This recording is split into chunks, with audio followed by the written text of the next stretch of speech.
everybody. Welcome to InPsightRadio. I am your host, Danielle Egnew, and you are a fly on the wall to everywhere. How is everybody? How are you doing today? I hope you're doing amazingly well as we roll through January of 2022. This time is just going to keep flying, gang. It's going to keep flying all the way until we get into 2025. And then we're going to have a bit of a rollback and we're going to start restructuring things differently. But right now, wow, this morning I was having a huge conversation with some friends during a production meeting for Road Angel. And we were talking about the aspects of the planet Pluto in our lives right now and just what's going on, with needing to kind of wake up and realize that we've got a lot of participation in this third dimension that we have to do. And, I'm not an astrologer, yet I know enough about it to make me slightly irritating on the subject. And one of the things that I've seen is this Pluto configuration and the planet Pluto coming around. And Pluto is really all about, as my friend Mary said, it's about death and rock and roll and secrets in the underworld. Pluto is the Roman word for Hades. It represents the underworld. So in your chart, Pluto is going to be sitting where there are issues that need to be rooted up. Now, people tend to fear Pluto, or they're like, no, I hate Pluto. Pluto sucks. Pluto makes me do work. It's like Saturn. No, actually, Pluto doesn't make you do anything. What it does is it's like a backhoe, okay? It just goes in and starts taking giant scoops of soil off of the issue at hand, and then we've got to sort through this big pile of dirt to try to find the treasure. And sometimes, when you have big piles of dirt, you also find dog poo and weird things, bones the dog buried, a dead bird, whatever. So Pluto kind of brings it all up, right?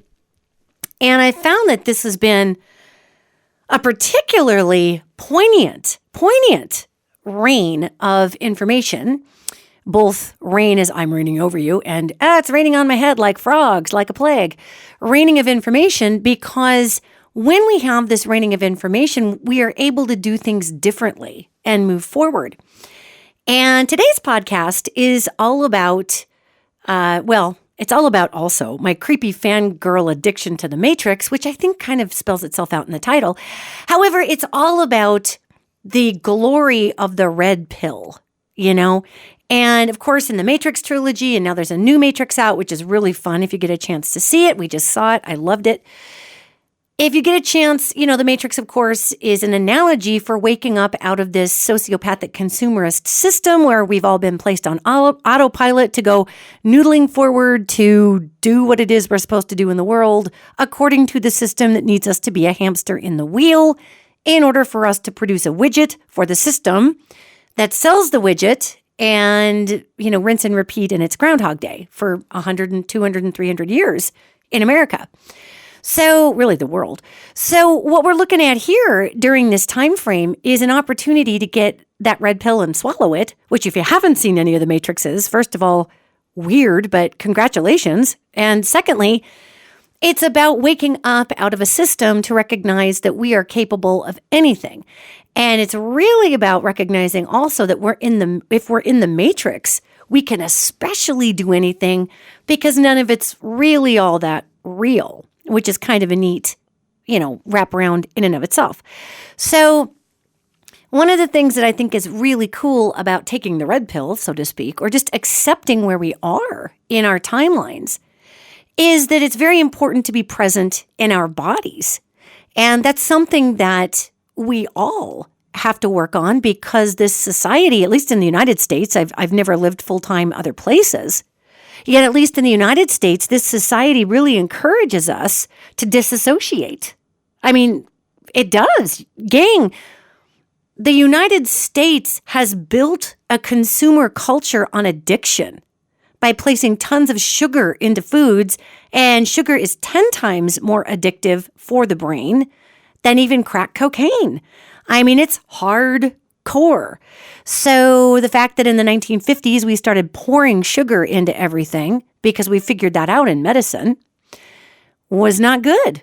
But that's what happens when you pay off the government. That's what happens when you pay off the food service industry and you're a lobbyist. So we're recognizing we're addicted to sugars. We're addicted to all kinds of things, medications. We're addicted to our devices because our handheld devices, our cell phones, these smartphones do give off an electromagnetic signal. When your hand touches that and interacts with that, your brain rationally knows that the phone is not a living being, but the brain also has a really hard time delineating between something that gives off an electromagnetic life force that's alive and something that's electronic. So a lot of people tend to feel like they're leaving their child at home if they forget their phone. And also we've just become incredibly dependent on, text messages at the grocery store and people being able to get immediately a hold of us and all these things. However, our brain sometimes can't separate the fact that, I feel this electromagnetic thing in my phone. It must be alive. It's my little thing I'm taking care of or interacting with me, from the fact that it's a freaking computer, And so, again, back to the Matrix, where the machines in the movie chains The Matrix take over everything. And I'm not going to tell you the hook in the last movie because I want you to see it, but it's really good. So here we are trying to figure out how in 2022 we're going to go about, coexisting with a heavily, I want to call it infested realm here in America of digital devices, of addictions to things, because then we become addicted to our device because of the way it feels and the instant feedback. And, it's where we scroll during the day instead of picking up a book and reading it. We're scrolling and all the things. So in America, we are a very addicted country. And addiction, if you are to adhere to the consumerist Bible, the consumerism Bible wants addicted customers, ladies and gentlemen, because that will produce a high revenue yield. So here in America, we want people to be addicted to things. Now, we're trying to steer a way out of that, moving into the original realm or the new world or whatever you want to call it. And that's what our angels are working with everybody on. Yet until we get there, we're still laboring under this, how can I addict you to something? So it gets really tough when we're trying to break out of the Matrix and we're addicted to stuff we don't even realize we're addicted to. How about convenience, United States of America? I was watching a news program. I got my programs. God, I'm watching my news programs. And I think it was, CBS? It was Nora O'Donnell, that was just on one of my surfing channels. And they were doing an expose on people who live in Alabama who do not have plumbing. They do not have sewer systems. They do not have septic systems. Their sewers are just running out their backyard. Raw sewage just running out into their backyard. And it was this whole thing about how these communities, which shock, are heavily African-American communities. I'm so saddened and so, it's just awful. The more that this inequality comes to light, racial inequality, it's heinous. It is absolutely heinous. So for we Northerners, we whitey Northerners who live up here touching Canada, our big issues are, how do I get the grizzly bear out of my garbage, right? It's pretty terrible. That's I'm being facetious, that's our big issue up here. If you're a white person, it's that when I was watching this and these Black communities that literally were not receiving assistance from the Alabama government, even though the Alabama government recognizes that there are these deeply inhumane conditions. It's not even inhumane. Yes, it is. But in addition to that, it's unbelievably unsanitary.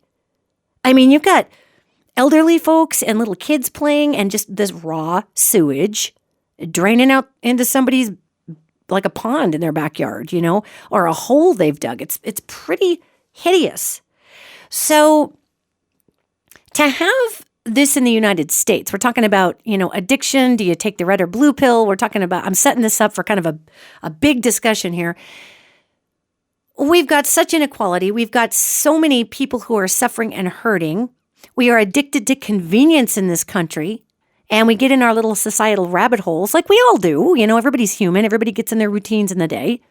We Northerners have no idea what it's like to live in the South. There's probably a lot of folks in the South who have no idea what it's like to live in the North and shovel, 4 feet of snow. And here in the North, we don't have the same relationship with racial tensions with the Black communities. However, we have heinous histories and horrible racial tensions with our beautiful Native American populations, our indigenous populations here. So we've got our own version of how white people kind of stepped in it and acted like a bunch of asses. And we're really trying to work through that out here in the West. So it's tremendously complicated, the times that we're in. We've got our Black population down south living in sewage ponds. We've got literally.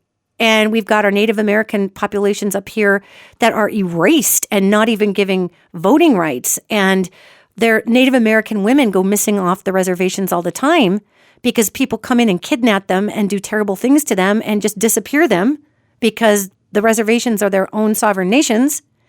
So, it gets pretty terrible. And it's just unconscionable what happens.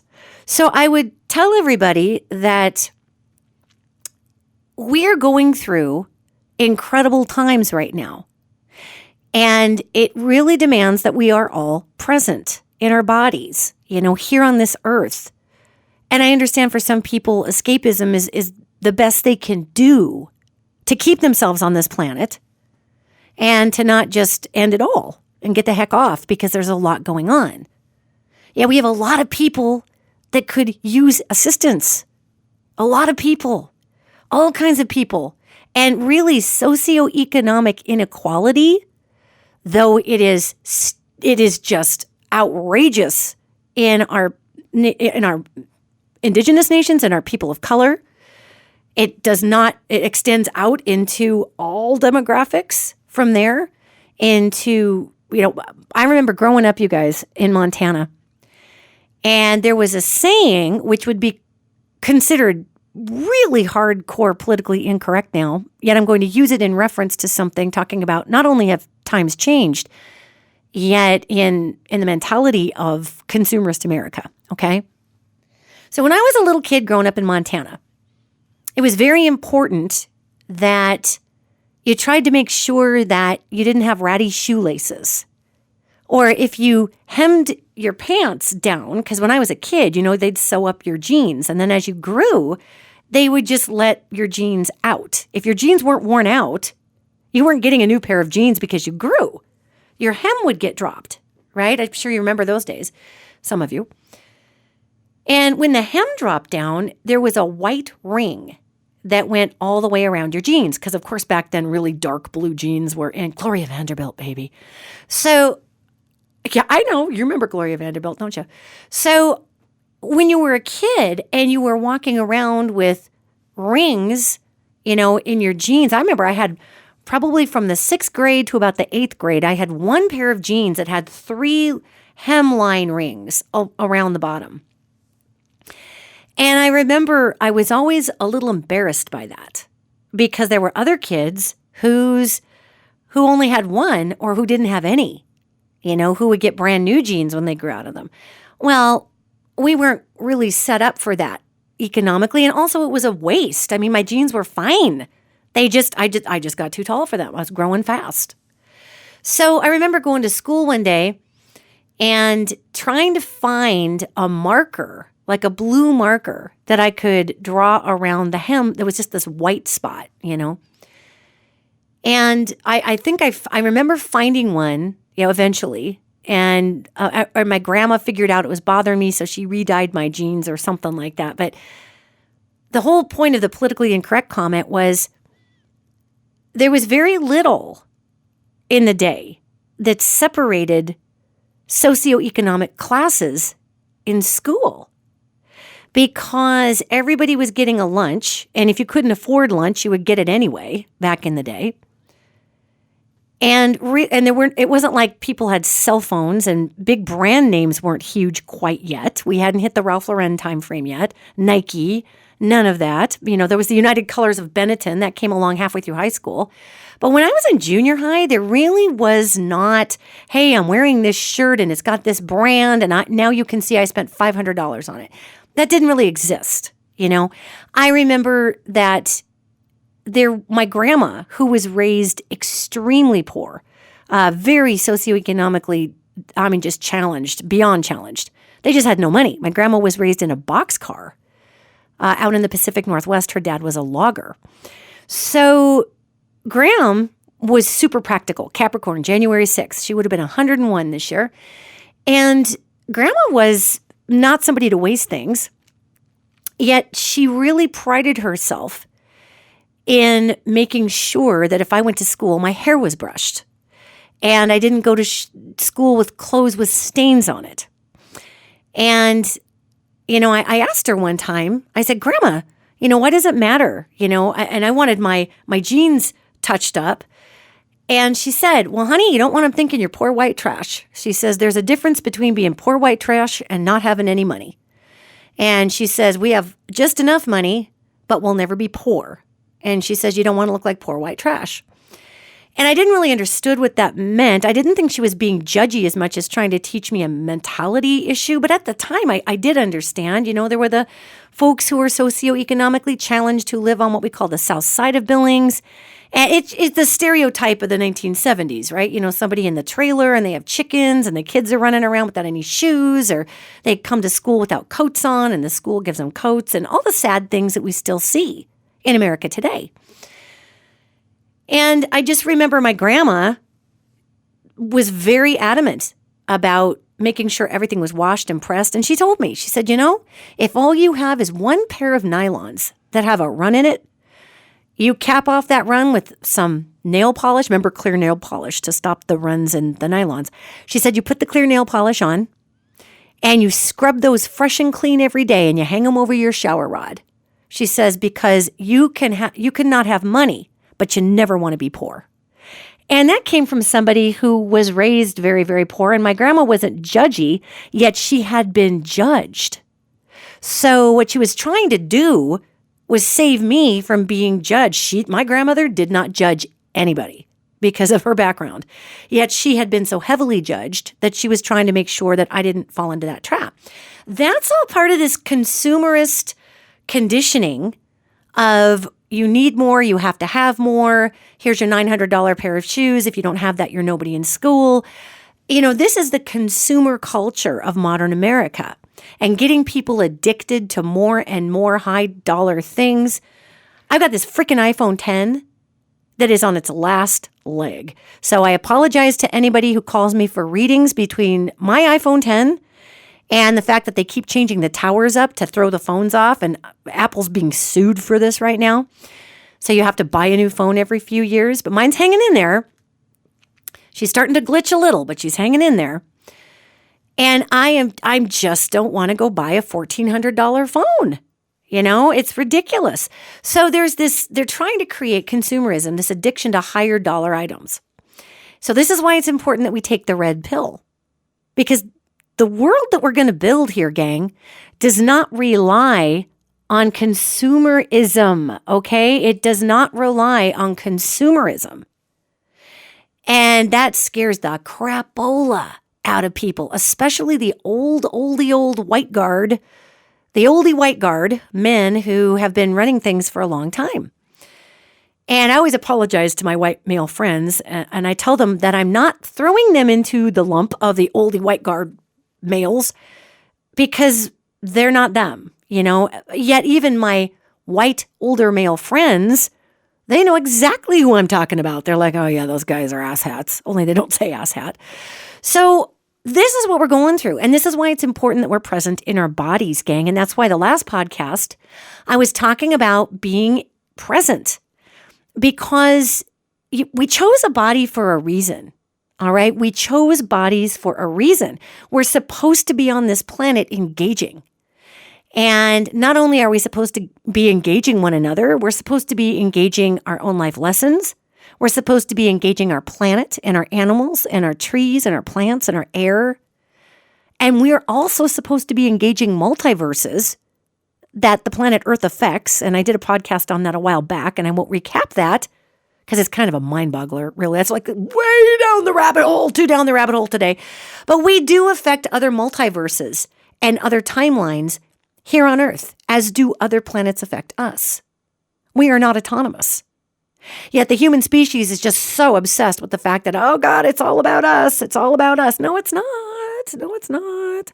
So it is, but it's not. We get the carrot of learning our own lessons and growing. Yet it's about so much other stuff besides us. So the bigger the picture gets as you zoom out, like in comedies where they show a guy sitting in a restaurant and then they zoom out to the building and to the city and to the continent of, the North American continent and to the planet. Pretty soon we're like way out in space and pretty soon we're on another planet. And, the earth is just like a star in the sky kind of thing. If we zoom out far enough, what we see is that we are in a cycle right now to make being incredibly present incredibly sexy. And this involves taking the red pill, which means forcing ourselves out of addictions that distract us. And those addictions can be pretty hefty. Now, I'm not saying you have to give up everything. I'm not saying you have to give up watching your favorite programs at the end of the night. I'm not saying that you have to go into some monastic, weird, obsessive, extremist lifestyle.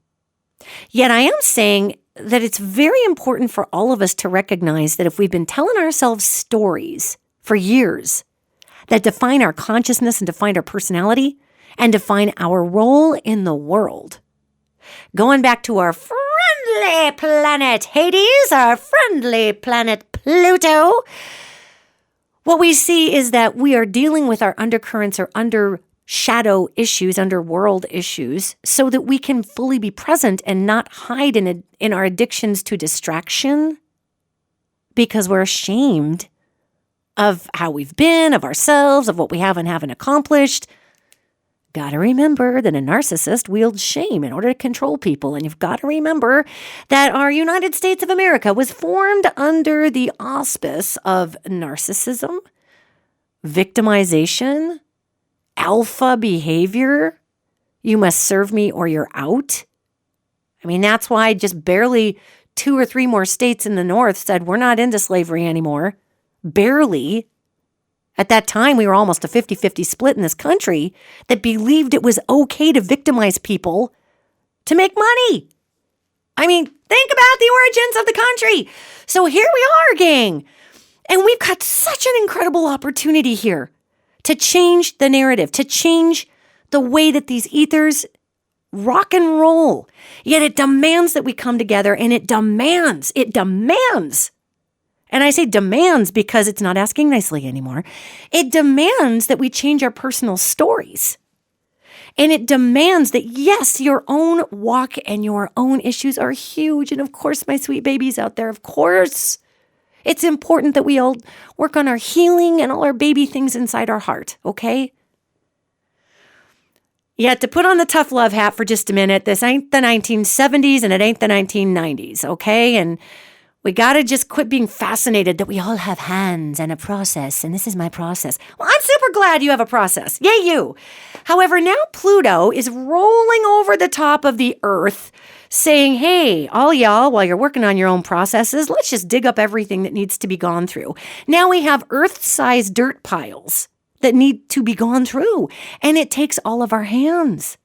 So, you can simultaneously shuffle through the dirt and also work on your own issues. They are not exclusive.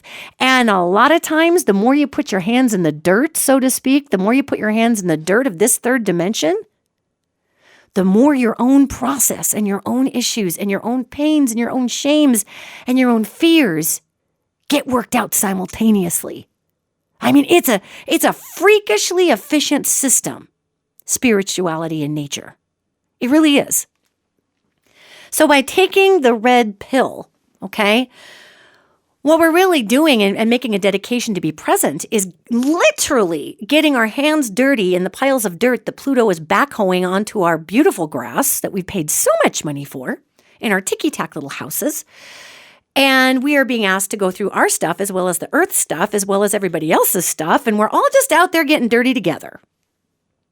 Well, you know what's nice about getting dirty together? It's hard to judge one another that way.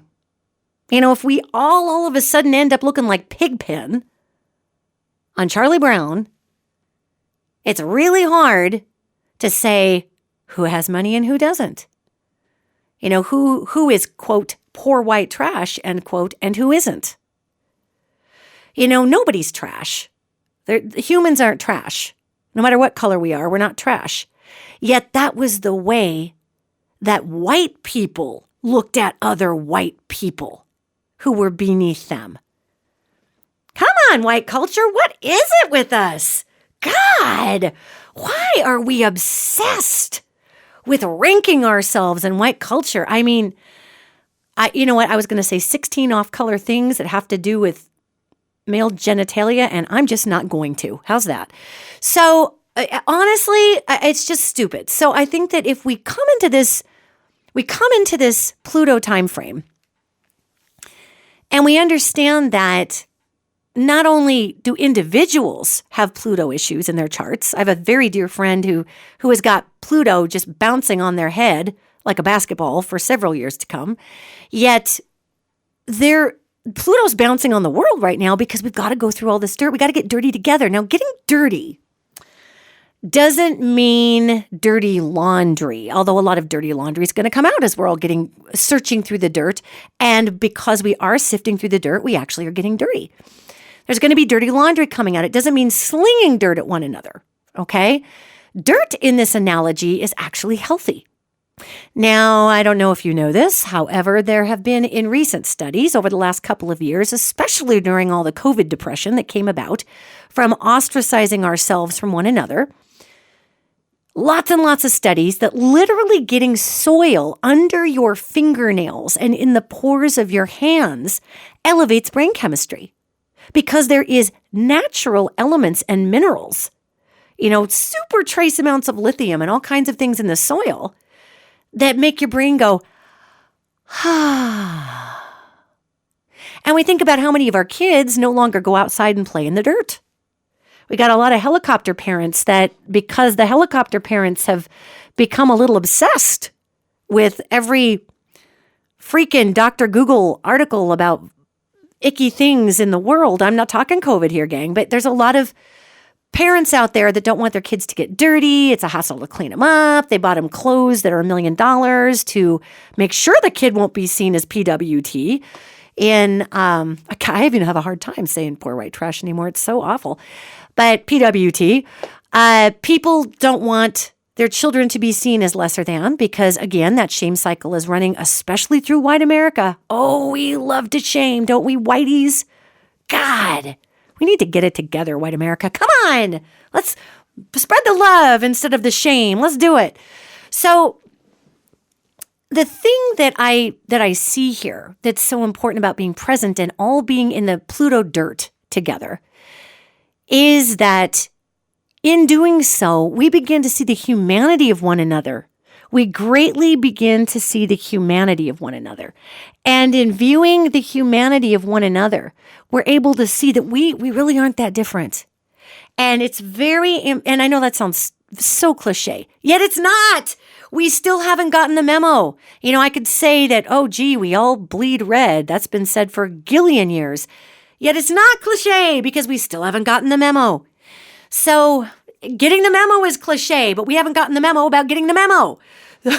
So here we are.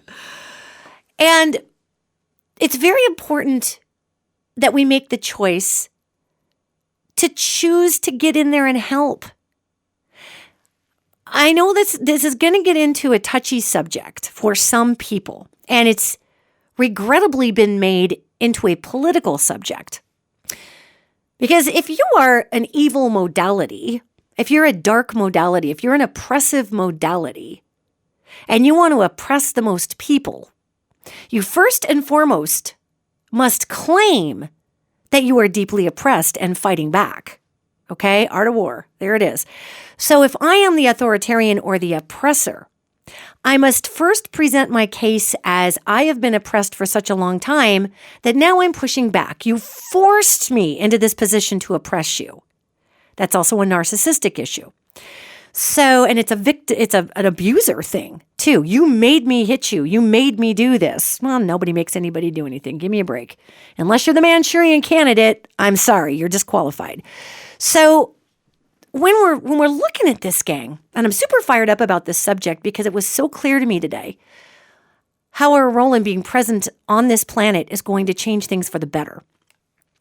So if I'm an authoritarian system, I'm going to come in first claiming that I'm oppressed and I've been silenced and oh, poor me. I'm going to play the victim while I attempt to victimize everybody else.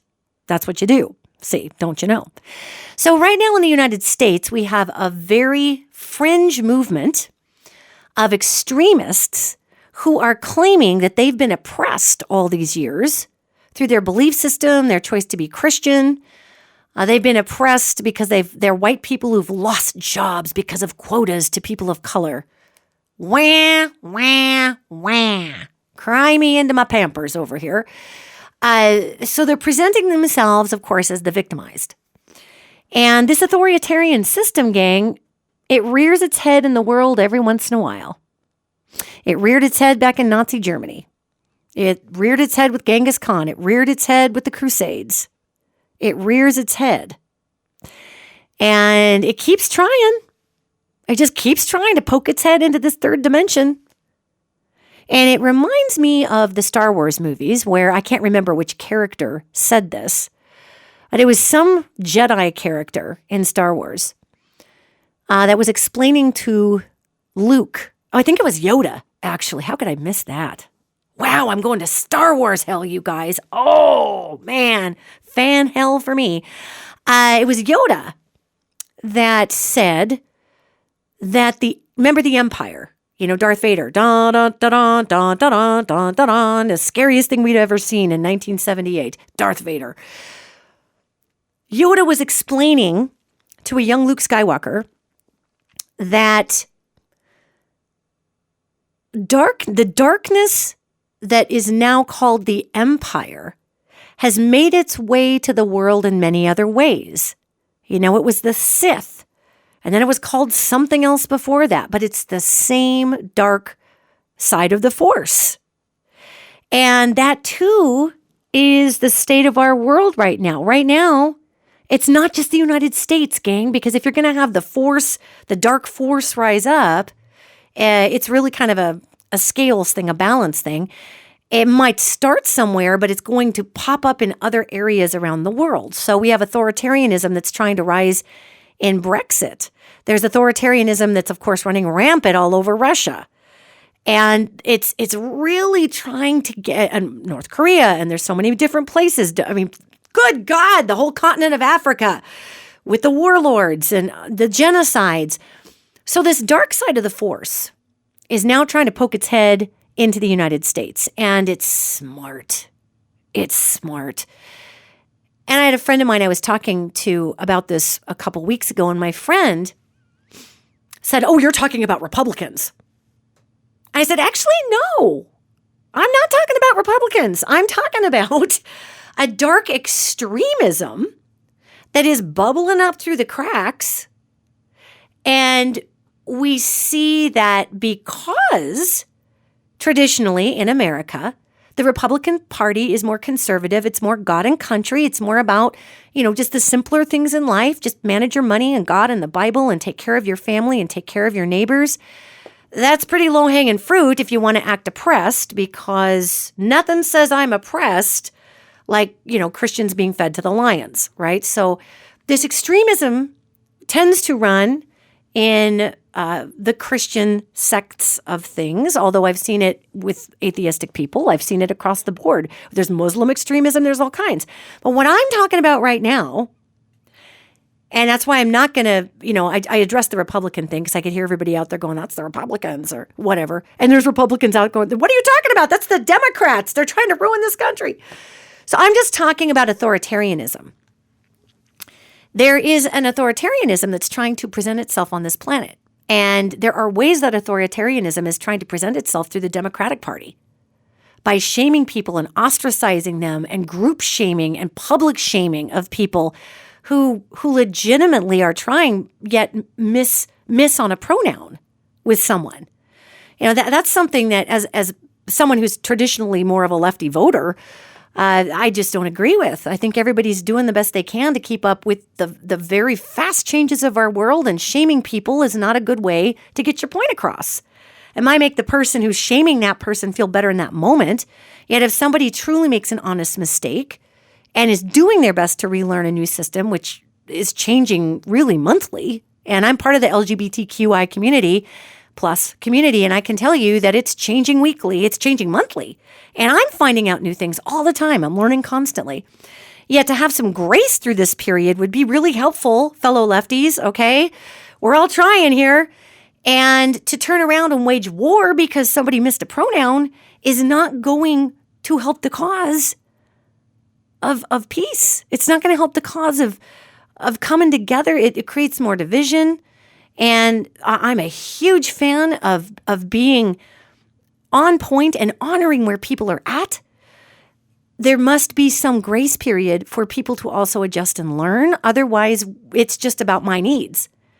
You know, I've been, as an example, and I know I'm probably going to get a lot of heat for this, so, okay.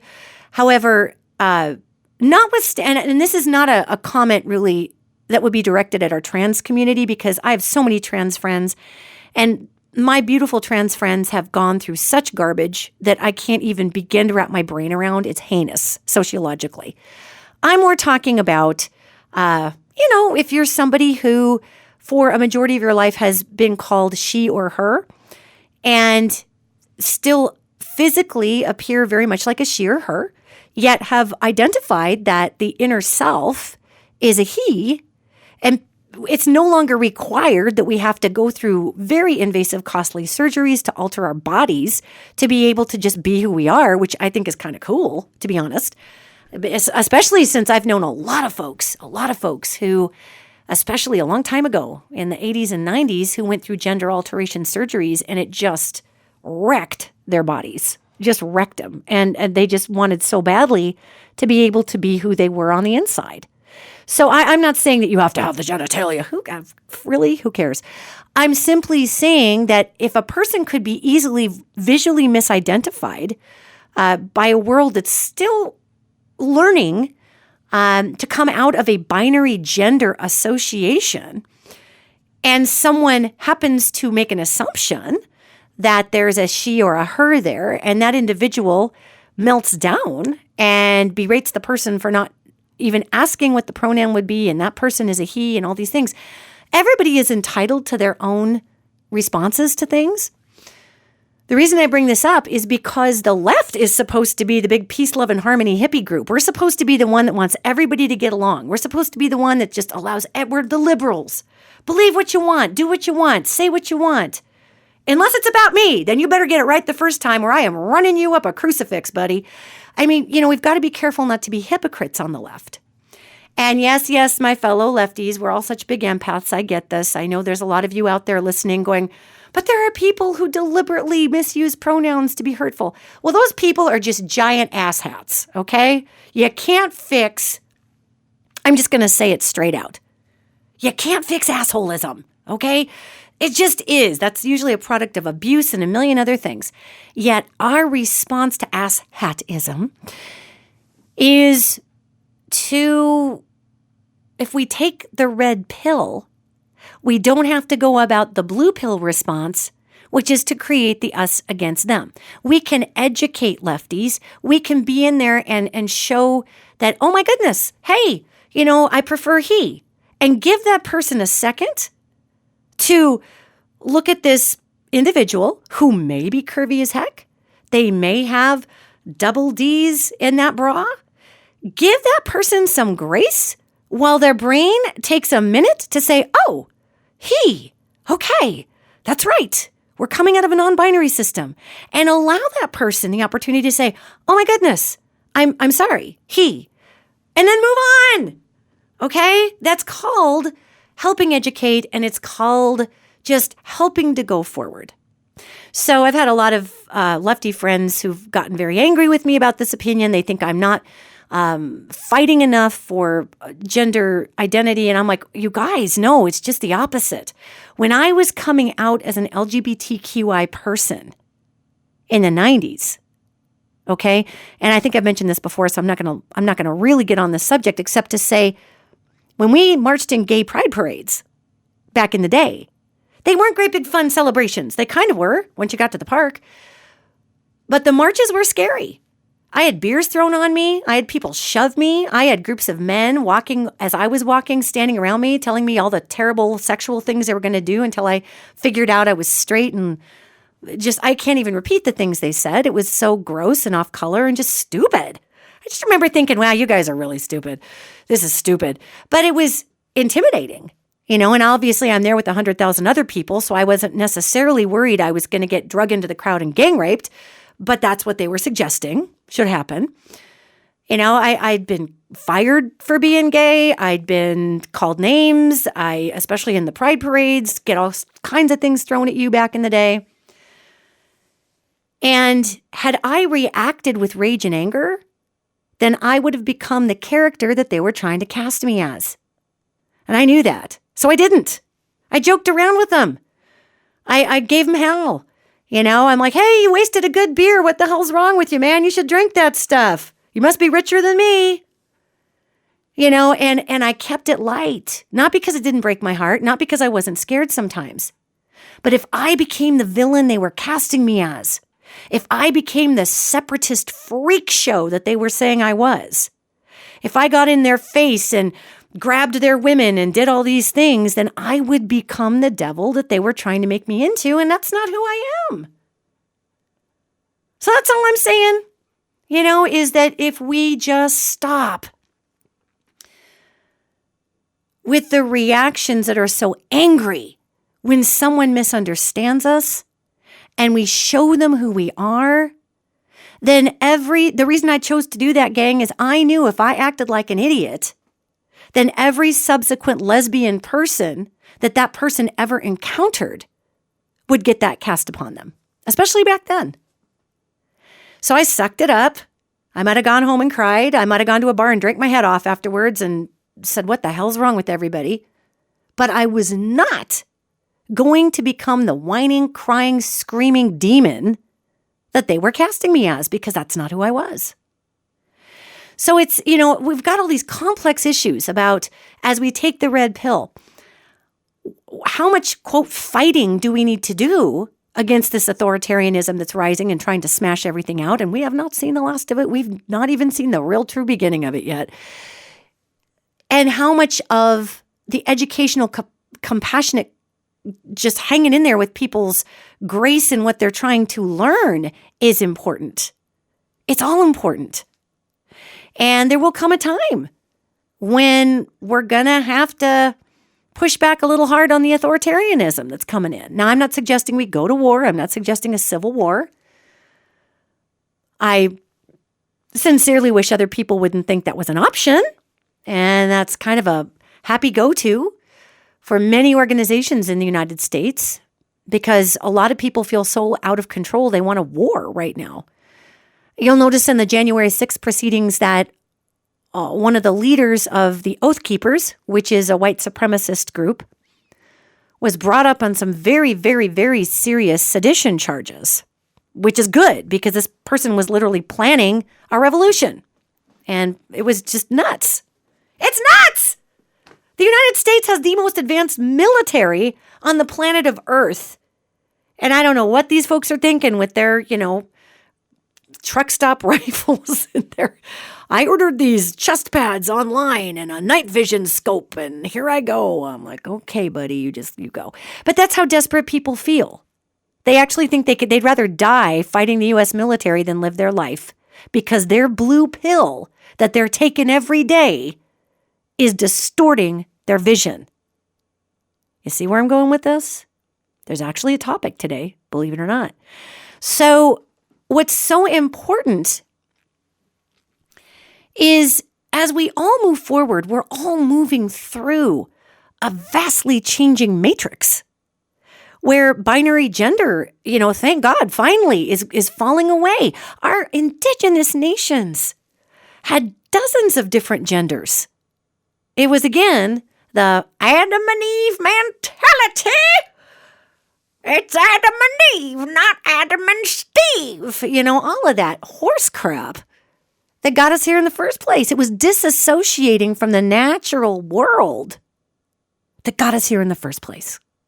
And right now, Our natural world is trying to poke little red pills through the matrix to everybody saying, please take this. Please enact love. Please enact compassion. There will be a time when you've got to bring that love and compassion forward and stand against the authoritarianism, yet it's not going to look like what you think it's going to look like. It's not going to be a blowout war. It's not going to be what you think it is. And that's hard for us to get our brains around. But this isn't the first time in spiritual history that the dark side of the force has reared up, and a particular section of culture thought that the way that it would be quelched was a war. Let me tell you another real popular time where there was a dude who came about in history who was supposed to, according to all the prophecies written about this person, who was supposed to liberate a whole other group of individuals who had been enslaved for a long time. So here comes this person, and this enslaved group was giant, millions and millions of people, and they were so excited that this prophetic person showed up to free them. So they were getting ready for a war, a lot of them. You know, they were making weapons out of sticks, whatever they could find, because again, they're slaves. So it's not like they're going to run down to the Walmart and pick up a shotgun. So here they are preparing for their leader to take them into war, to lead a war against the powerful dark side of the force so they could be freed. Well, their leader, Jesus, really wasn't into that. Their leader, Jesus, was there to bring a different kind of message that would liberate everybody. And there were a lot of those millions of people who were relying on that person. They thought that Jesus was going to start a civil war. They thought that there was going to be a blowout war, and that this person who had magical powers and could do great things would shoot lightning bolts out of his hands and free the Jewish population and lead them to the promised land. Well, this didn't happen. So there was a lot of really disenfranchised people out there because their version of liberation, or their version of overthrowing the dark side of the force that was oppressing them, was to kill the dark side of the force. And with this spiritual teacher, this guy, Jesus, he was actually a crap starter, a huge political activist. But what he's trying to do in history, and this isn't about if you're a Christian or not Christian, I'm just talking about historical instances here. This dude was actually trying to come in and say, hey, wait a minute. We've got to go about this differently. We've got to go about the liberation of the spirit. We've got to go about the liberation of the heart. And if all of that changes, then tyranny has no grasp. And so to translate that into less of a pie-in-the-sky ideology for you right now, who funds the United States military? I'm backing it up further. Okay, here we go. Really taking the red pill here. Chew the red pill with me. Come on, get it. Refill your glass of water. If it's stuck in your throat, keep trying to swallow the red pill. Stay with me here. If you think about this, we are in a time frame where many people are terrified that the government is going to declare martial law. Now, I have lefty friends who are afraid of that. I have a lot of conservative friends who, my poor conservative friends, they get sucked into these narratives of the Democrats are going to take your ammunition, so buy. And really, that's just a ploy for the gun companies to make more money and the ammo companies to make more money. Yeah, man, every time we have a Democratic president, that's the same mantra. We've yet to have any of those guys take guns away, so interesting. Yet anyway, if you think about the way that this is rolling, all right, martial law is a big fear for many people. Okay, so let's just play the martial law thing out. So the martial law thing, okay, well, that would be the military, that the government would say, go oppress the people. So the military goes to oppress the people. Well, have you ever thought about who funds the military? Who pays for those guns? Who pays for that fancy body armor? Who pays for that tank? Who pays for that drone? Who pays for a $55 million bomb that's only usable one time? You do. I do. We all do. Okay? That's our money. That's tax money. That's what pays for all that. And Again, I am not saying stop paying taxes. I am saying think about how the system is set up. So when you think about spiritual teachers, Gandhi, you think about people like Martin Luther King Jr., who said, don't rise up in anger. Just be there with what you are. And it enraged the whiteys back in the day because they just couldn't stand the fact that, guess what? We're bringing your tyranny to you. They're not doing anything. I'm not making you beat me in the face in Selma. You're doing it all on your own. I'm letting everybody see what you are on national TV. And that's what turned the civil rights movement around, with all these people in the rest of the country seeing what was going on with people in the South. So when we look at this, we fund the military, gang. Think about this big picture. Okay, go with me from my little zoom out where the guy is sitting there eating and all of a sudden the earth is a star in the sky. Big picture. We fund it all. So there are many different ways to go about, literally to go about disarming the dark side of the force. Whoever you think that is. Some of you might think it's a Democrat. Some of you might think it's a Republican. Some of you might think it's religion. It doesn't matter what face you give it, gang. It's the same energy signature.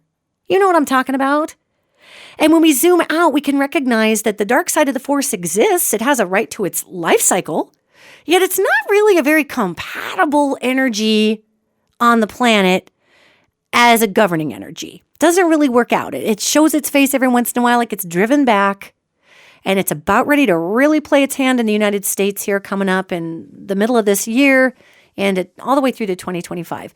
So how are you going to deal with that? How am I going to deal with that? Well, we need to stay present. We need to stay in this life. We need to not go escaping off into other things. We can if we want, but I'm going to beg you to not do that. And I say beg. I'm literally begging you right now. Here I'm begging. This is me begging you to stay present. I have no pride. And the reason I would do that is because it is a choice for how we wish to evolve our society in the next few years. It is a choice. You know, this idea that universe is like, oh, it doesn't matter what I do. It's going to happen anyway. It's destiny. That is complete crap. It matters what we do, gang. It matters if we cut all the rainforest down. It matters if we hate one another. It matters if we continue to propagate rage and anger as a means for attention for ourselves instead of using it as a healthy way to come to a solution. All of it matters. All of it. And when I look into the future, our best shot of survival is understanding this concept. And that's why Pluto is just bouncing on the earth like a big old basketball. It's why many of us are feeling like we can't even get out from underneath of the weight of our own stuff right now. I have had the largest, it just breaks my baby heart. I'm trying not even to cry here. I have had the largest grouping of clients consistently who are trying to not give up hope and trying to not kill themselves, come to me in the last 18 months than in 18 years of doing this job. And I have officially been doing this job for 18 years. And that breaks my heart. And I know I've talked about it before, but people are really feeling it, gang. You might be feeling it. God, I'm feeling it. And if I can just give a shout out to all my ladies out there, my fellow sisters of a certain age, who on top of all of this earth changes are going through body changes, girls. Oh, that's a lot of fun, isn't it? At 50, almost 53 years old, every day is a brain chemistry rodeo. Yay! Just kind of like, wow, I wonder to what continent all my estrogen went for a while. That's fascinating, man. Little black cohosh, man. Black cohosh is my best friend lately. Yet, I mean, it's part of life, right? So everybody's got something that they're working on right now. And we all have our individual issues that we just got to deal with. We're human, folks. Yet, that doesn't make any of us lesser than, and it doesn't make any of us not qualified to help out in this time frame. It simply means we all have something. And the reason I'm begging you to make the choice to be present is because the more present people we have in this country at this time, the more who are present in the world, the harder it's going to be for the dark side of the force to spring up through the sidewalk cracks with whatever face you want to give it. It doesn't matter. It's going to be harder for it to spring up. And I want you to imagine all of us walking across the bridge. I'm going to use a beautiful analogy of the Black community walking across the bridge into Selma. And everybody was dressed up beautifully in their Sunday best. And Martin Luther King was on the front, and they were walking, and there were these weird white people in their ugly, weird sheriff hats. I think they're ugly, heinous. And their dogs, and they're so afraid of the force of non-resistant love. I mean, they weren't in there to resist. They were just there to present. They were there to present. And the cops said, if you come over here, we're going to see this as an act of violence. And they said, we're just crossing the bridge. We're just crossing the bridge. And yeah, they were presenting, but it was not an act of violence. The very force of that much love, the very force of that much present what is right in the face of tyranny, in the face of victimization, was an explosion. So when I say be present, I would implore everybody to just present. Present. Show up en masse for what is right. You don't have to be violent. You don't have to be crazy. You don't have to be anything, but just hold the space for being there. There was a huge crowd of Black people on that bridge marching across it. And they were probably scared crapless. But, you know, when you got nothing to lose, you got nothing to lose. And sociologically, they really didn't back then. They could lose their lives. Yet many of those Black folks back in the day were like, what quality of life do we have? And really, that quality of life hasn't really moved that forward for so many people of color in our country. So just showing up. All we got to do is just show up. And don't fear the fear of others. And be present with what you know is love and compassion. Give people the room to change their mind. God, when did it become such a big deal to crucify people who didn't have our exact belief system in 5 seconds? Talk about emotionally lazy on the part of those attempting to bring change. It's not okay. It's not how you bring change. We can do this together. We can walk across the bridge of light together in this third dimension, people. You can be a ninth dimension, whatever you are, all right? But bring it to this third dimension because you chose a body for a reason. And I guarantee you, you're going to be able to be this enlightened, visceral thing which flits about the universe as soon as your old ticker takes a crap and lets you out of your body, okay? So you're going to have that opportunity to have the pain-free existence and to flit about the universe. And perhaps even maybe we can have the least amount of pain executing itself, emotional pain, mind you, in this incarnation. If we're all willing to take the red pill, and here's the big jazz hands ending.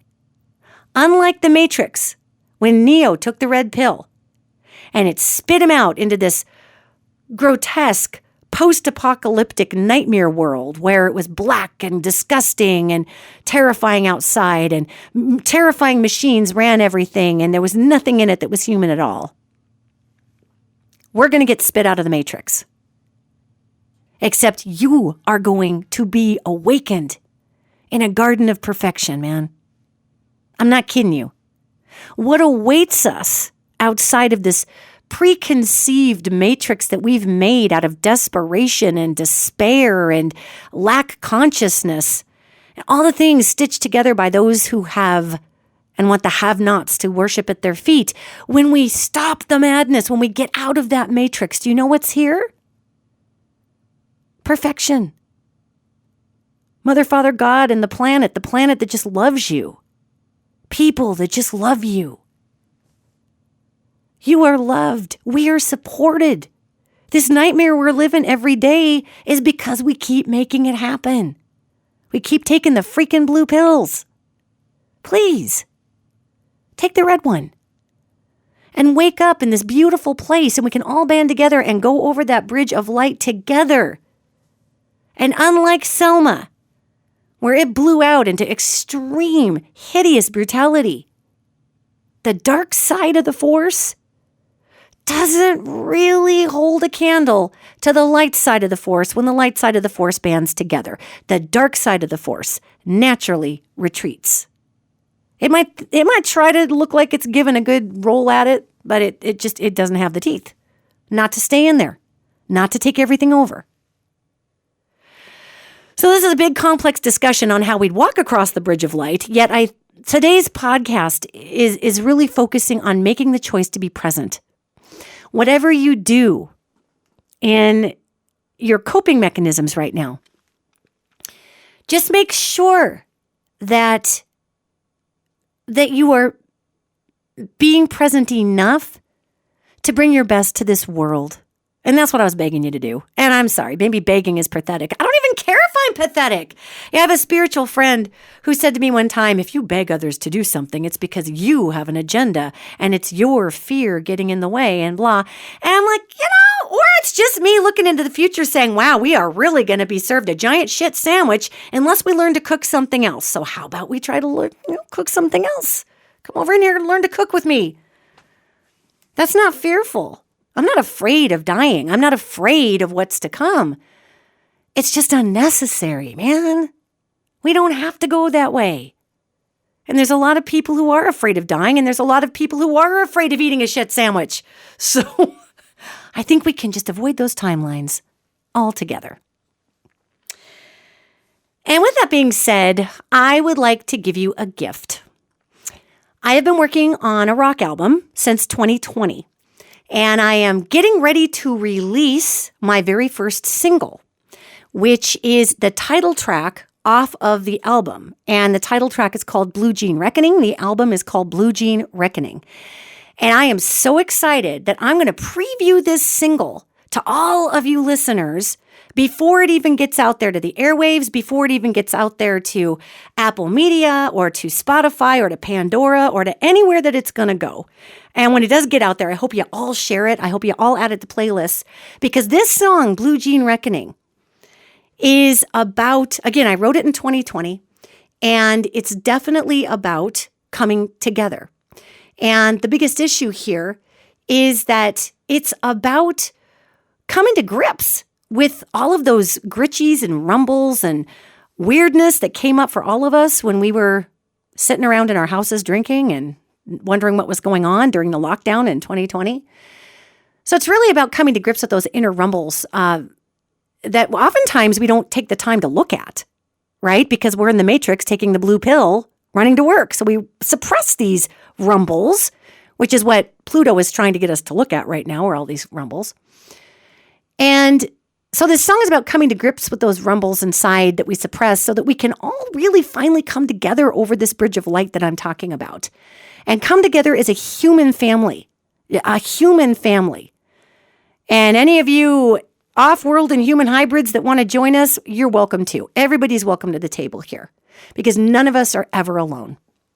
So I'm going to end the show today with letting you hear, for the first time being played in any media source anywhere, the world premiere of my single, Blue Jean Reckoning.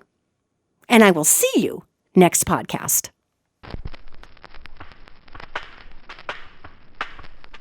Open container full of tequila. I can't feel it anymore. Open container full of whiskey and your